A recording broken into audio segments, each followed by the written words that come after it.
Here, I am thrilled to introduce Ramón Alatorre. He is on our climate team. We were joking the other day of like, there's kind of, the climate team is once you get that second person, right, then it's like, oh gosh, and then the third. And I know that most sustainability or climate teams aren't there, but Ramón was really our kind of second employee working on climate. So he has been kind of my partner in crime for the last almost 3 years now, in figuring out how to implement our climate goals. And something that happened really early on when Ramón came on is the city declared a climate emergency, and that asked for a carbon neutrality by 2030 goal. And so our work was really accelerated really quickly. We were formally working on a 80 by 50. And as part of those conversations with the community and with city council that says, how in the world do we get to carbon neutrality, came out this idea about carbon dioxide removal. And it certainly was not new to a lot of folks, but it was new to me. And that was just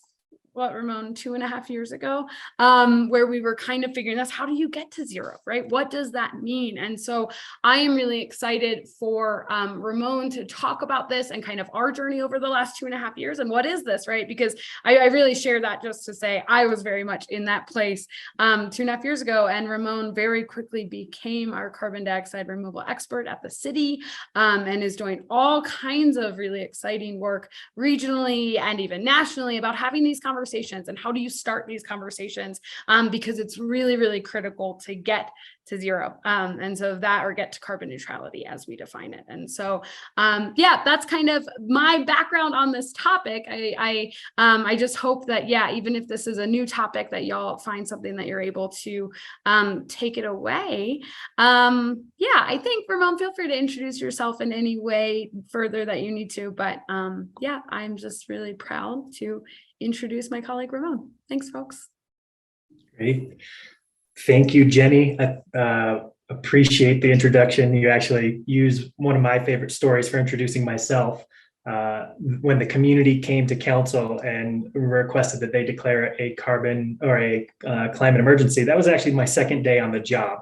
And I like to say, you know, I got kind of one easy day, and then it's been sort of high urgency ever since. But yeah, I will also just emphasize, I was not a carbon removal expert when I came on. That so much of what I have learned came from conversations with the community, and actually also a lot of conversations, especially those of you at ASU may see a couple familiar faces in this presentation, because there is a lot of expertise, frankly, in Arizona, at ASU in particular, Klaus Lochner's lab, and all of the work that they're doing. I worked closely with some members of his lab as I was sort of getting up to speed on all of this before I made a presentation to council to talk about this. So thanks to all of the just people that helped me sort of get up to speed, because it's not necessarily kind of what I came in as an expert on. But yeah, I will get started then. Basic agenda for today. I put out this thesis that climate action frameworks are always evolving and that carbon removal is going to be sort of the next evolution. We'll talk a little bit about the what and the why. Jenny already alluded to some of this. And then also speak somewhat philosophically, I guess, on just kind of the role of local government. And I'll give away the punchline. The idea is that we want our fingerprints on this. If we just sit on the sidelines, then, you know, we don't have any sort of influence in terms of sort of what this all ends up looking like going forward. And we're kind of at the mercy of those that are playing the game. So if you want to have a say in what's going on, you need to get off the bench and get in the game. And then discussion and Q&A. So the sort of thesis here is that the evolution of climate action, you know, early on, it was all about mitigation. It was, we need to just like reduce. It was a math problem only, right? And so it was mitigate, mitigate, mitigate. Come sort of the middle of this last, of the 2010s, a couple other pillars came on board. There was sort of this acknowledgement that came about that you know, certain amount of climate change is baked in at this point. We are already experiencing the impacts, and so we need to not only think about mitigation, but we need to add the pillars of adaptation and also equity. Resilience often kind of gets mixed in there with both adaptation and equity, but it was sort of a more robust framework that it's about more than just installing solar panels and reducing our emissions, but that there's more to climate action than that.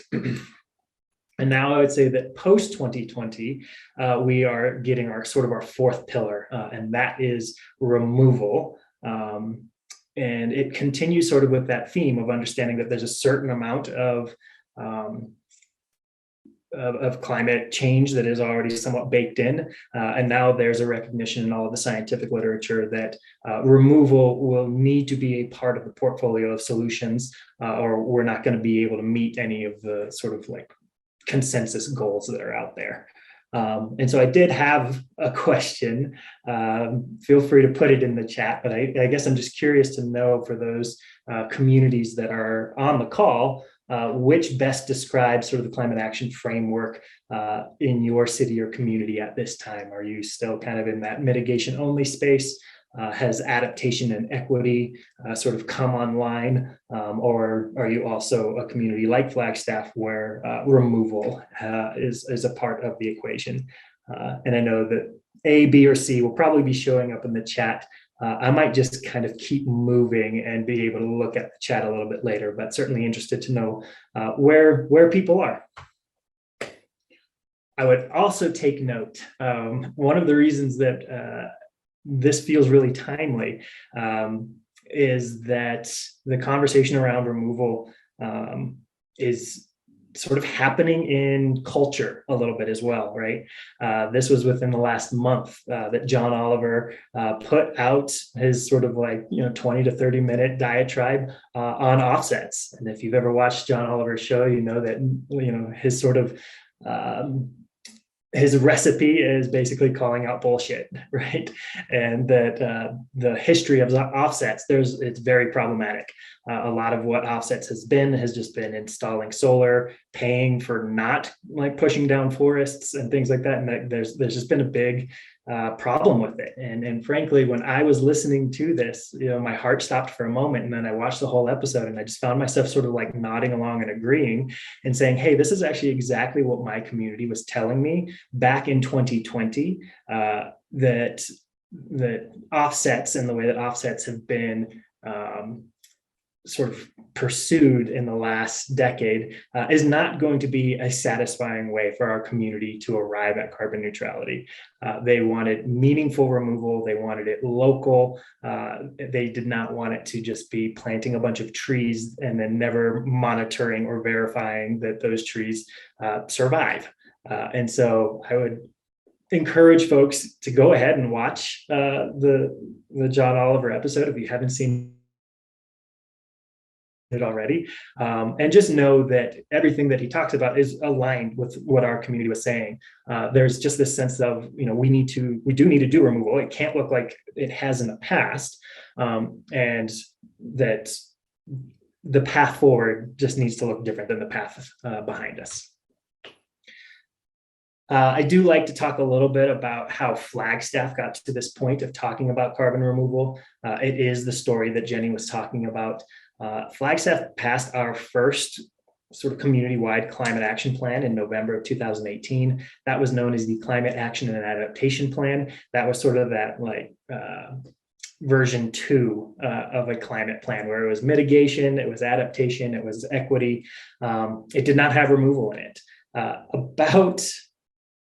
The Climate Action and Adaptation Plan didn't even turn 1 year old before our community came back and said that was a good start, but we're continuing to see the research that's coming out. And I would say that our community is very climate literate.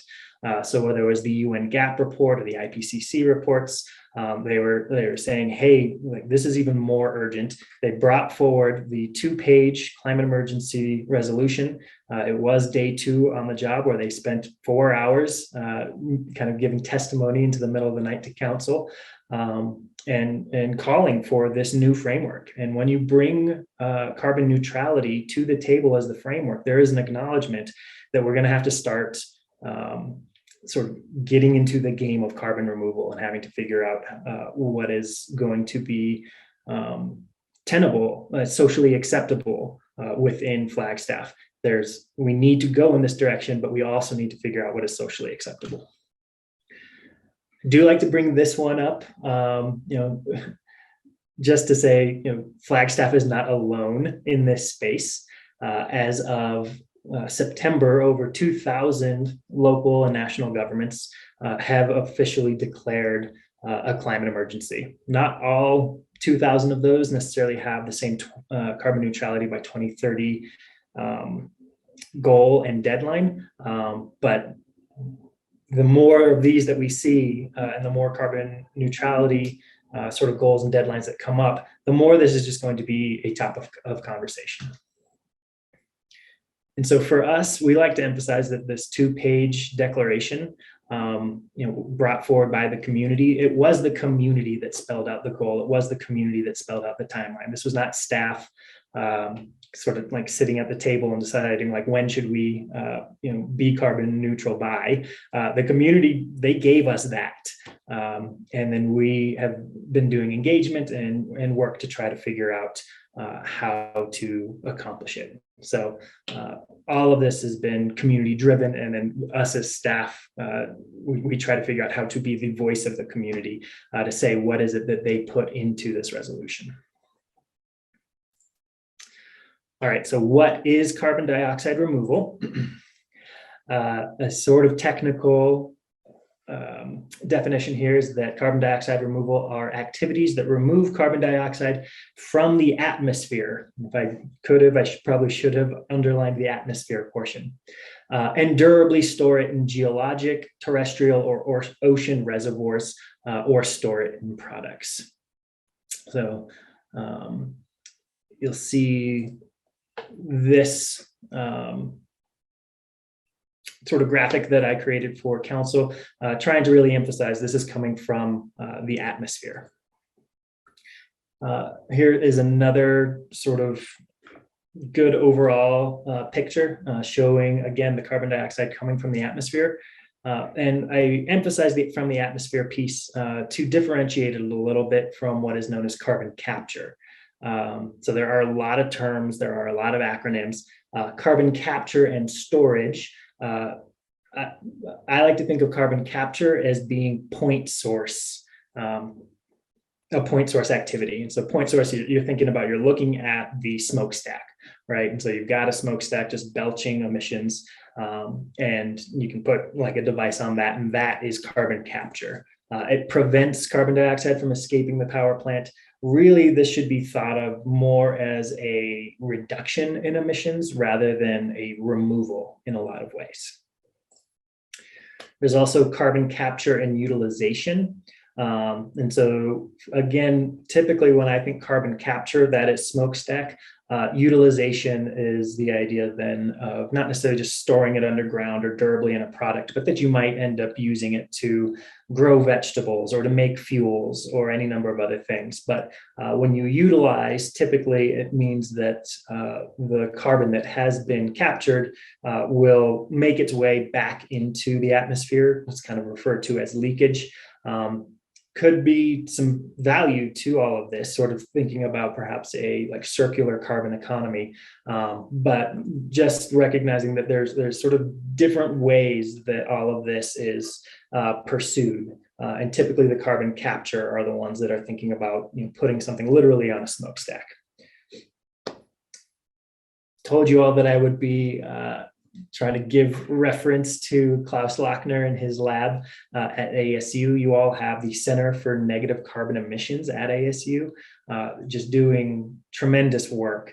I've even seen T-shirts of Klaus Lochner that are sold by people that are just really psyched on the work that he does, kind of thinking of him as one of the grandfathers or founding fathers, I suppose, of carbon removal. But he's got what is perhaps my favorite way of thinking about carbon removal.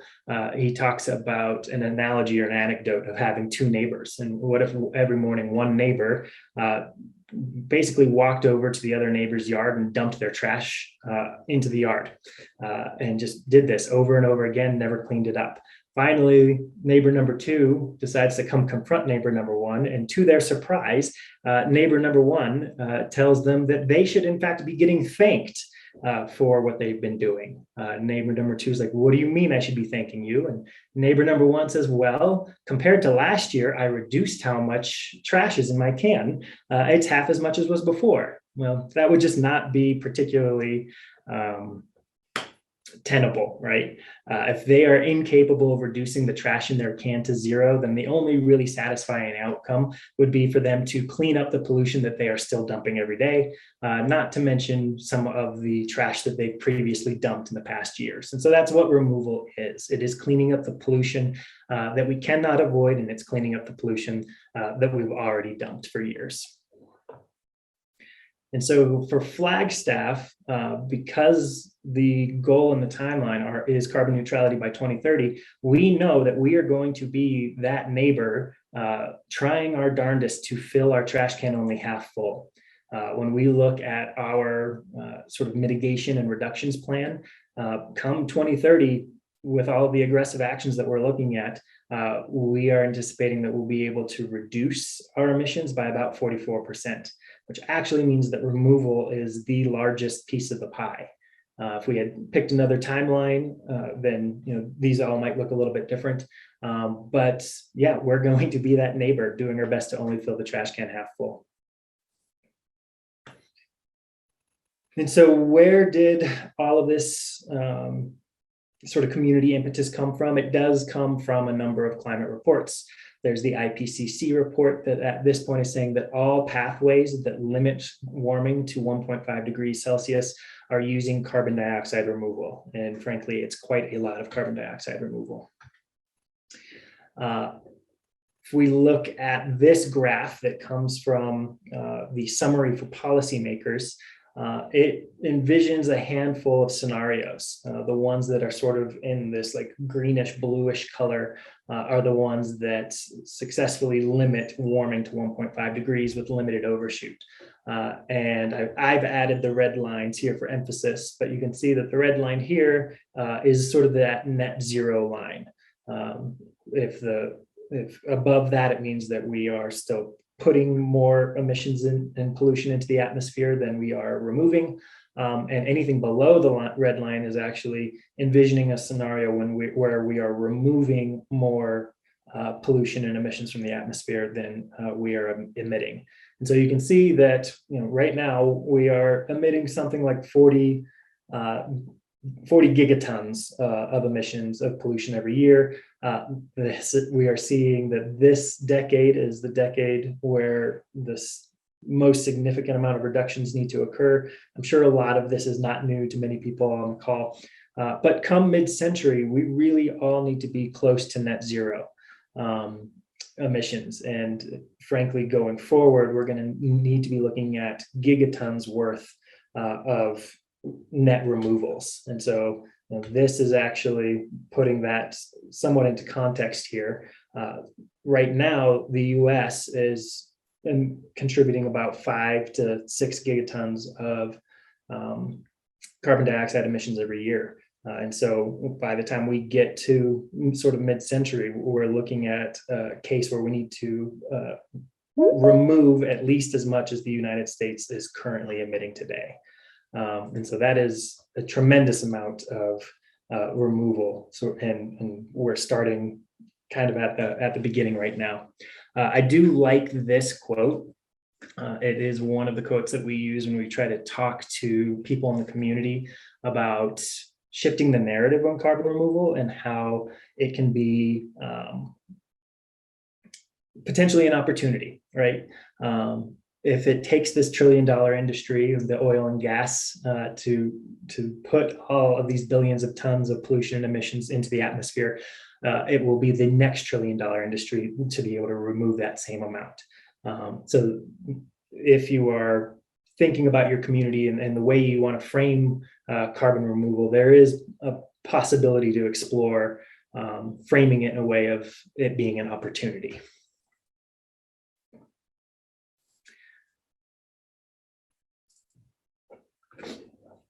Great. Now, before getting any further, it is important to say up front that while carbon dioxide removal, or CDR, is increasingly looking like something that will be necessary to stabilize the climate, that we fully acknowledge, as does our community, that carbon dioxide removal cannot be thought of as a replacement for reducing emissions as quickly as possible. We can really emphasize CDR is not a silver bullet. It should really only be considered as part of a both and approach. And frankly, rapid reductions need to be prioritized. Perhaps my favorite metaphor for thinking about all of this has been the overflowing bathtub. We both need to turn the water off and to speed up the drain. Neither will be sufficient on their own, both will be necessary. But frankly, of the two, turning off the water will be faster and more effective than trying to speed up the drain. And likewise, we can achieve reductions far faster than we can scale up CDR. And so the total impact will be greater. But still, given that this tub is already overflowing, in addition to turning off the water, it will also be necessary to open the drain. This is actually just an image that I think does a good job of bringing the bathtub metaphor to life as well. And this also coming from a colleague that is part of the Center for Negative Carbon Emissions, just really emphasizing we need to emphasize emissions as much as possible. However, there are going to be some difficult sectors in terms of decarbonizing. That is going to be one of the reasons that carbon removal needs to be part of the portfolio of solutions. And also an acknowledgement that the approaches to carbon removal, it is so early, it is so emerging, the social and political acceptability, there's going to be a huge amount of navigating sort of all of those conditions and barriers. Great, so that's a little bit of the why. Next few slides are going to be trying to help give concrete images of what and what is it that CDR could look like. So there are biological and nature-based approaches. It is perhaps the easiest place to start because we all know about trees. You know, trees take carbon dioxide out of the atmosphere, they store it in their biomass for decades to centuries. In the CDR space, afforestation is this idea of planting trees in places where they've never been historically. Reforestation, it refers to planting trees where they have previously existed. You know, in certain regions, including many urban areas, planting trees can lead to many benefits, including the removal of carbon dioxide. However, it has been needs to be emphasized, and I'll probably say it a couple of times. The science suggests that we can't simply plant trees our way out of this problem.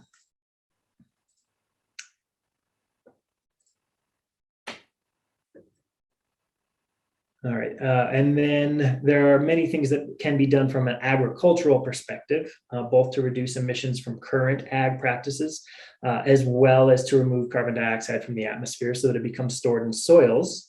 And additionally, protecting and restoring damaged ecosystems will allow them to provide all of their many ecosystem services much more effectively. So some of the benefits of biological carbon dioxide removal: the maturity is high. We already know how to do a lot of it. It doesn't require any new technology or breakthroughs to implement at scale. It is also relatively inexpensive. And as previously mentioned, a lot of this work can have co-benefits beyond just carbon dioxide removal. But perhaps carbon dioxide removal can be this sort of new frame to add. You know, if you've got some sort of like nature-based project that's just not quite getting sort of the oomph that it needs, adding that carbon dioxide removal layer might be sort of the push that it needs to be able to get moving. So there can be just a lot of synergy there. Some of the limitations and questions, there is this idea of saturation, which essentially means that there is an upper limit to how much impact this method can have. You know, again, trees are a good example. You know, while planting trees can be a good idea in some regions, and it's a method that could be scaled, there are also some regions where, frankly, the problem is too many trees. You know, in fact, in Flagstaff, that is one of the issues facing the forests surrounding us. there is interest in getting biomass out of some of our forests in order to reduce fuels and to mitigate fire risks. So rather than reforestation, we might be interested in exploring options that can both support fuels reductions and improve ecosystem health while contributing to carbon dioxide removal. And I will get to a couple of those potential options in the technology section. And so then there are geological options, which become kind of interesting as well. Turns out that rocks and minerals, similar to trees, can bind carbon dioxide through some natural processes. The idea behind enhanced rock weathering, though, is to speed up those processes because rocks do it at geologic timescales, which is sort of not the timescales that we are needing to look at. But basically, you might think of, mining some of these rocks and minerals, crushing them to increase their surface area, and then exposing them in favorable conditions so that they might be able to bind to atmospheric carbon dioxide. So we're essentially trying to facilitate these geologic processes on less than geologic timescales. And then once bound to rocks and minerals, the carbon is quite stable and the risk of reversal is relatively low. Additionally, there are some strategies that can support carbon dioxide removal by storing carbon that has been removed from the atmosphere into geologic formations, but they don't actually do the removal. Feels like it's worth mentioning here, though, because the storage is utilizing geologic formations and the storage is considered relatively permanent. Honestly, perhaps one of the best ways to think about this might be to imagine fossil fuel extraction, but in reverse. We would capture and then compress the atmospheric carbon dioxide, often through technological means, and then inject it into deep underground geologic formations. Perhaps somewhat unsurprisingly, many of the viable injection sites and formations are the same ones that the fossil fuels were extracted from. In some ways, we're basically hoping that we might be able to put the toothpaste back in the tube. And then also interesting, some of the companies that might have an inside track for doing this kind of injection and storage at scale might be the companies that previously performed fossil fuel extraction. And that can be one of those interesting sort of spaces for a municipality to try to wrap their brains around, is this idea of being able to use some of the expertise and training and resources, people that are in the fossil fuel extraction field, being able to use those same skills can be, a really interesting thing to think about. And when we often talk about like workforce retraining and things like that, this could be an example of not necessarily trying to take someone out of the things that they're familiar with and putting them to work doing things they're not familiar with. They could use some of the same things. So just planting a seed of how that can be an interesting conversation in a community.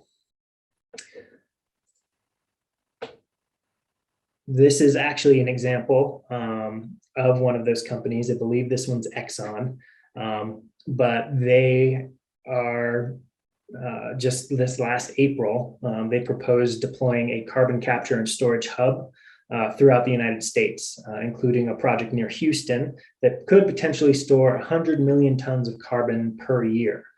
So a tremendous amount of carbon. But as we've already discussed, their idea here is that carbon capture. So it is sort of putting something right on a smokestack. It's not necessarily that atmospheric. Great, we've already seen this one.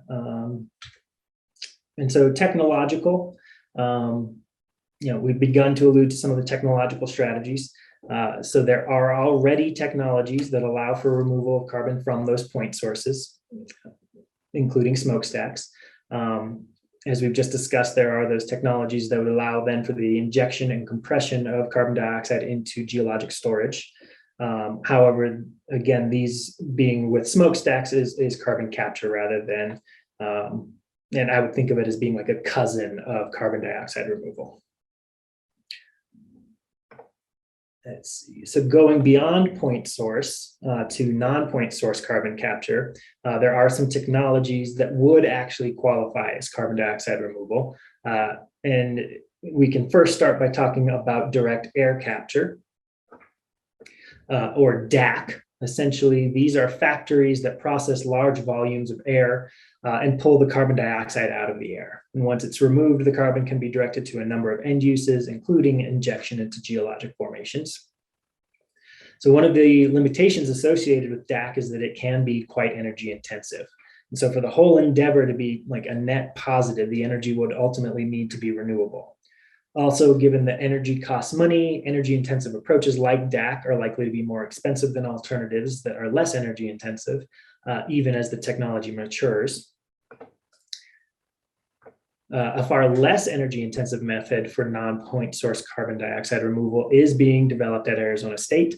The so-called mechanical trees in Dr. Lackner's lab, they passively remove atmospheric carbon dioxide in their engineered leaves, and then they direct the carbon into mineral sequestration or that enhanced rock weathering, or they could potentially put it to other uses as well.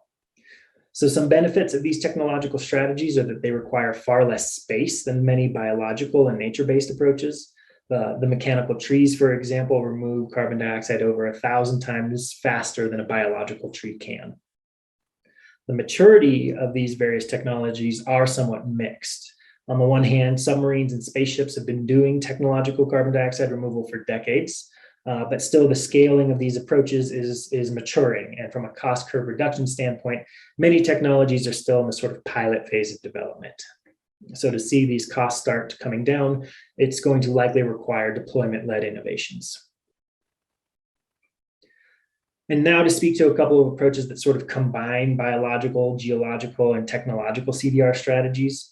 While we previously discussed how point source carbon capture on those smokestacks, when they are paired with fossil fuels, that would be categorized more as a reduction or a prevention and not really as atmospheric carbon dioxide removal, in the same way that applying that technology, though, to biological fuels and feedstocks, you could actually make the case that that would count as carbon dioxide removal. And that is what BECCS is. That's bioenergy and carbon capture with storage.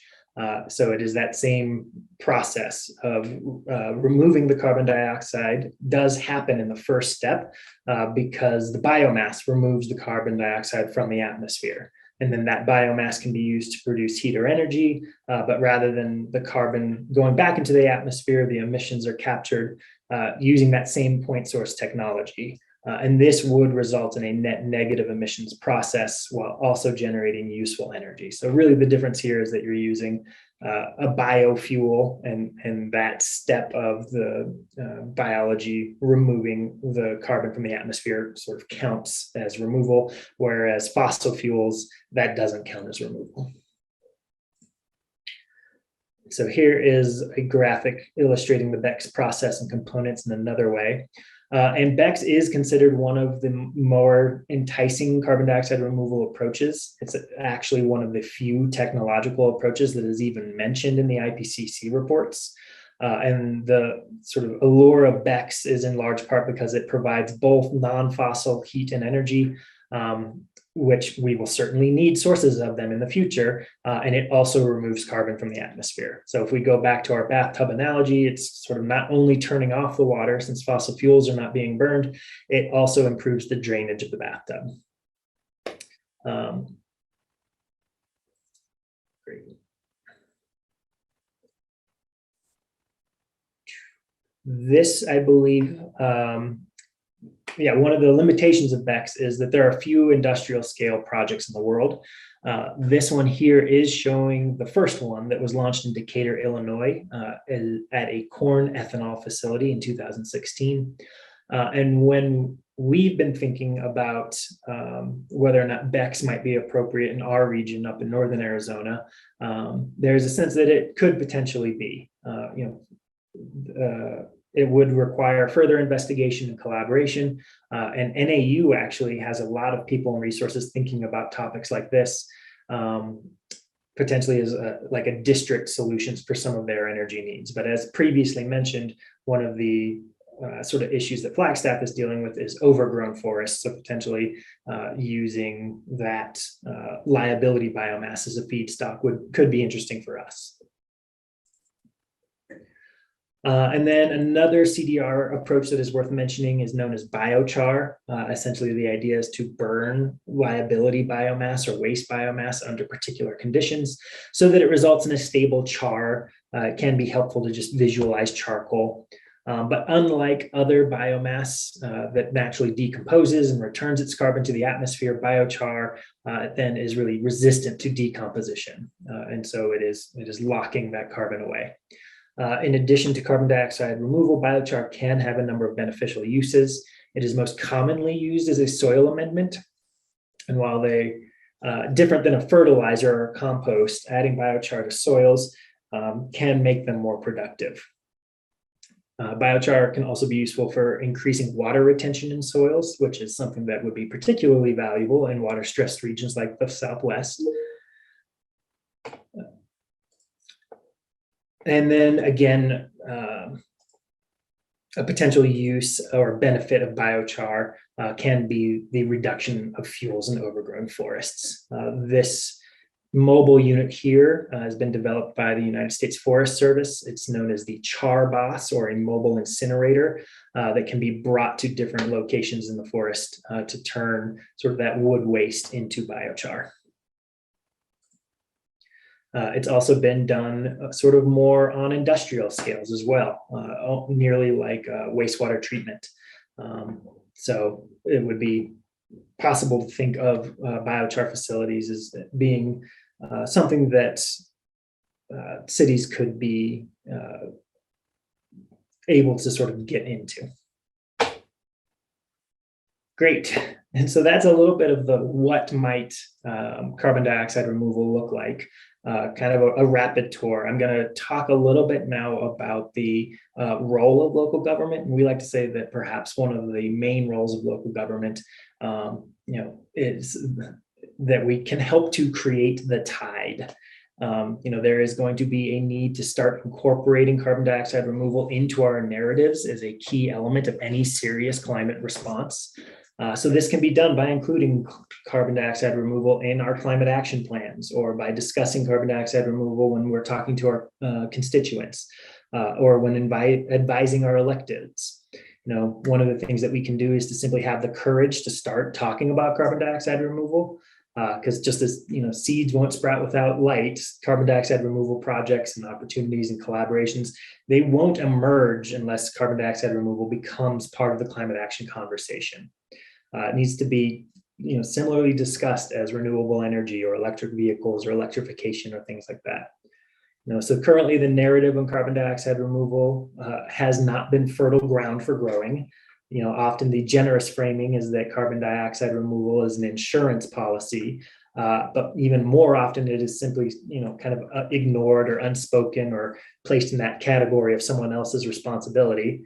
However, communities like Flagstaff, they've been looking at the science that I previously presented, and they've recognized the global deadline to arrive at net zero emissions being sometime around mid-century, and recognizing that this climate stabilization will only happen if we've been able to develop decades of net negative emissions at gigaton scale. And so those community members have been demanding that local governments pursue carbon neutrality on pre-mid-century timelines. They're doing this fully aware that this goal and these timelines will require pursuing sort of these simultaneous and parallel pathways of emissions reductions and carbon removal. So simultaneous and parallel might be a helpful framing. Our communities are demanding that we pursue carbon dioxide removal because they know that it is necessary, even if it's not sufficient, and that it must be this both and not a zero-sum approach. Our communities are telling us that they are, firm in their stance that investments in carbon removal does not give license to any diversion of resources from emission reductions efforts. And this shift in narrative does take some courage. Many of the entrenched narratives are rooted in some of the obstacles that carbon dioxide removal faces, ranging from the technical to the economic to even environmental, historical, social, and political. A quote that comes out of that IPCC report that just always bears repeating is this idea that unless affordable and environmentally and socially acceptable carbon dioxide removal becomes feasible and available at scale well before 2050, the pathways to climate stabilization are going to be very difficult to realize.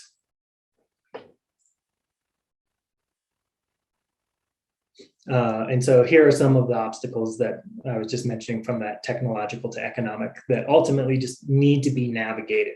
And we can't wait till 2050 to navigate them. We need to start today. Beyond shifting narratives, the other piece is using the highest possible standards. And there are some resources available. This one comes from the Oxford Offsetting Principles. This was a paper that was developed in 2020, and really its goal was to just more or less provide a template that local governments could adopt to say, is this carbon removal? What is the quality of the removal? If you look at our carbon dioxide removal section of our plan, we refer to these offsetting principles.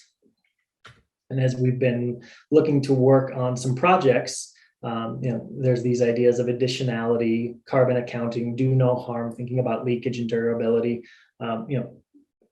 Local governments really have the opportunity to say, these are the things that matter to us when pursuing carbon removal projects. And by, again, playing the game and talking about these types of accountability and just standards, that's one of the roles that local government could have. In fact, when looking at the history, and this sort of goes back to John Oliver, the majority of offsets in the last, I believe, 10 years or so, almost none of it has been for carbon removal technologies. There's been a little bit of work in the afforestation and reforestation, which again has its issues, but the majority of offsets have been for renewable energy and avoided deforestation. Both things, I think, we want to see more renewable energy. We want to see avoided deforestation, but thinking about those as being the same as carbon removal is just not accurate. Great. So I'm going to talk a little bit about, we've thought globally about the demand for carbon removal when thinking about needing gigaton scale removal by mid-century. This is to just talk a little bit about what's going on sort of at the ground or on the ground level today with a lot of tech companies and sort of the people that are choosing to be in the game. And we make the case that local government should choose to do so as well. So Stripe is a fintech company. A couple of years ago, they essentially came up with this thesis that said traditional offsets, while they are cheap, they are not going to be able to scale to the size of the climate problem. And so instead, they have chosen to focus on permanent carbon removal technologies. Microsoft put out nearly the same thesis, essentially saying that in the past, Microsoft has achieved carbon neutrality, quote unquote, primarily by investing in offsets that avoided emissions instead of removing carbon, and that they are shifting their focus. When you look at Stripe's sort of page that is describing their thesis, one of the reasons that they put forward for being an early adopter is just looking at the experience curves of many other technologies, whether it's solar panels or hard drives, battery technology, DNA sequencing. We can see sort of these like hockey stick style curves in terms of how expensive things can be, but the early stages require sort of investment at prices that are pretty expensive. And so they put forward essentially the thesis that there is value in being an early adopter in order to be able to drive these cost curve reductions. When I first put this together, Stripe had a 2-to-1 investment ratio. Microsoft was planning to invest over $1 billion. And a lot of this money is coming from, as they say, big oil, tech, and taxpayers. I do believe this will be available to other people. The QR codes kind of take folks to some of the pages developed by these companies. And in fact, an update to this presentation, a lot of those companies have got together, and Stripe is the one that is ultimately facilitating what's known as the Frontier Fund. And in this first round of funding, they've put together nearly $1 billion. all for seeking permanent removal. There's also a lot of things happening sort of in the like Shark Tank and prize world. X Prize, they have lots of different categories, but one of them is the X Prize for carbon removal, $100 million prize put out for any carbon negative solution that looks like it is scalable. Sort of the update to this presentation compared to when I last gave it, they've awarded $1 million to 15 milestone winners, and the contest continues, but it's just showing sort of a sampling of the CDR space and some of the sorts of companies and approaches that are being used. There's also a lot of work happening at the federal level.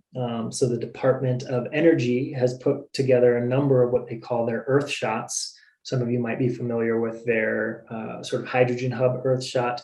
They also have a carbon negative Earth shot, and their goal by 2030 is to be able to reduce the price of carbon removal to less than $100 a ton. And that would be quite a reduction compared to what we're seeing today. Sort of an update here as well. Inflation Reduction Act. There is a lot of money for carbon capture, carbon removal as well in the Inflation Reduction Act.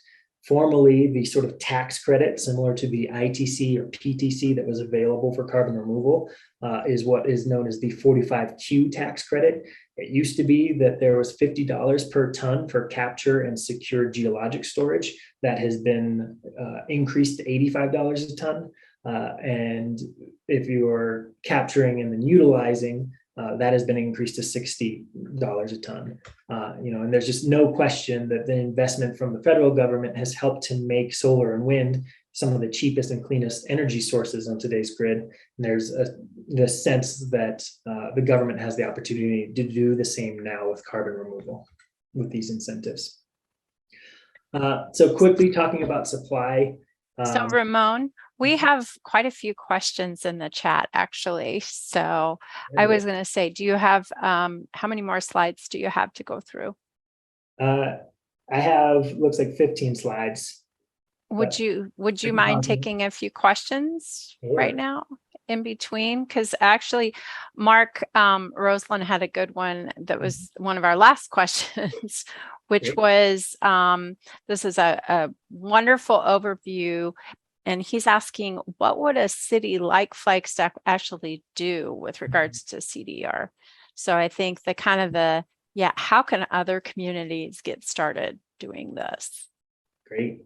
I do get to some of that in probably a few slides. Okay. That is part of the arc that I'm aiming to get to. Would it be all right if I see if the presentation satisfies? Sure. Yeah, absolutely. Great. But yeah, I definitely want to get there. But let's see. Talking about supply, if you've heard about sort of direct air capture and like the big Climeworks installation, it's the largest in the world right now. It is a 4 kiloton project. So to get to even just 1 gigaton, we would need to see about 250,000 of what is known as Orca-sized project. Which is to say, large scale will certainly be needed, but large scale carbon removal certainly isn't here. And so unlike the energy industry, where utility scale carbon removal is not really some entrenched trillion-dollar industry, we actually think that perhaps the distributed solar sort of model has a little bit more potential for carbon removal. Whereas, distributed solar had to fight and claw to break into an established industry. Smaller and distributed models of carbon removal as a product or a service may not face those same headwinds. So there could be some exciting things that local governments could get into there, just thinking about not having to only think utility scale. Often looking again at the Lackner lab and just sort of questions about optimism, if they're seeing this is where the supply is now, and we've talked about where we need to go. Are there reasons to be optimistic? And some of the things to point to would even just be like looking at photos of New York City and how quickly it went from having 0 cars on it to having a lot of cars on it. That's sort of a manufacturing process. If we were to figure out some things that could be scaled and just replicated, that there's some hope there, I suppose. There's also cell phone adoption. There's all sorts of different S curves that are referred to in a lot of different literature. And in fact, Dr. Lochner and Dr. Habib Azerbadi, also at the Center for Negative Carbon Emissions, they make the case in their 2021 paper that it should be easier to be able to drive down the cost curves of direct air capture compared to solar. That solar was in some ways a bigger problem to try to solve. So some distributed approaches that could be considered perhaps by local governments are, again, thinking about, I'm going to skip this one here, but potentially a biochar project. We've talked about how they can be beneficial for liability biomass, a soil amendment. We could combine it with bioenergy and heat. Regional market development is needed, but a lot of work is already happening here in Arizona. The Extension Office has been holding a lot of different workshops for the last couple of years. I would encourage you all to look at that and just see what opportunities there are for sort of developing projects, being able to use some of the resource that they are seeing, but they're really excited about biochar. They've been calling out biomass entrepreneurs, active and potential, but depending on your location, I think there could be some really interesting opportunities in biochar. Concrete is another one that's really interesting. Concrete is sort of by nature distributed. It's not necessarily that like all concrete is coming from some central location. Pretty much you go to any town and there's going to be like a block producer or a concrete manufacturer. And so thinking about opportunities to sort of connect with concrete, maybe even put in policies calling for preferential use of low embodied concrete would be an opportunity that cities could pursue and think about as well. There are actually a lot of different ways that concrete is being sought as sort of being the storage medium for captured carbon dioxide, which is pretty exciting. There could be some projects that might be like sort of a fuels from air sort of thing, carbon captured from the atmosphere. We do know we're going to need some liquid fuels for certain purposes long into the future. And so thinking about something that's more sort of like circular economy rather than pulling fossil fuels from the ground could be interesting as well. So sometimes it's about trying to think of what would be sort of the end market that I would want to tap into, and then how might we think about developing a project that sort of taps into that. There are sort of plastics even from air, same sort of idea. If you've got your carbon dioxide that has been captured and you're trying to make some sort of useful product rather than just injecting it into a geologic formation that maybe your city is not nearby, perhaps the carbon pipelines to be able to take it to sequestration sites are years if not decades away. Figuring out how to be able to use any sort of carbon would be the types of projects that cities could figure out how to support. One thing that Flagstaff does is we actually have a similar, like a Shark Tank style contest where we put up some funds to try to spur innovation of all sorts of types. Innovate waste challenge is what we call it. And it would be easy to say that the carbon dioxide in the atmosphere is waste. There's also some interesting things happening. This is not necessarily like cities can get involved in it right away, but there's a lot of interest in direct air capture being integrated with heat pumps. If you've been a part of climate conversations in the past, heat pumps are certainly already sort of on the table as a necessary climate solution. And so you're already running a fan and moving air to either heat or cool.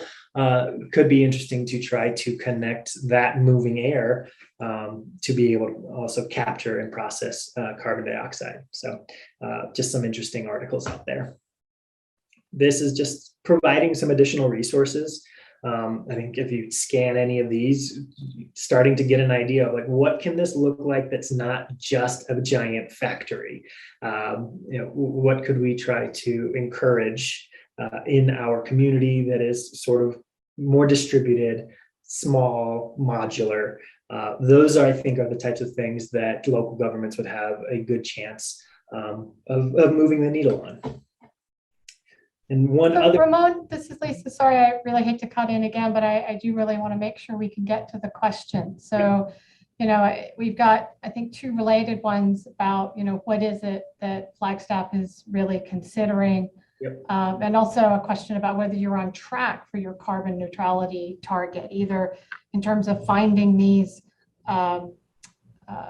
CDR sources or hitting that 40%, 44% reduction.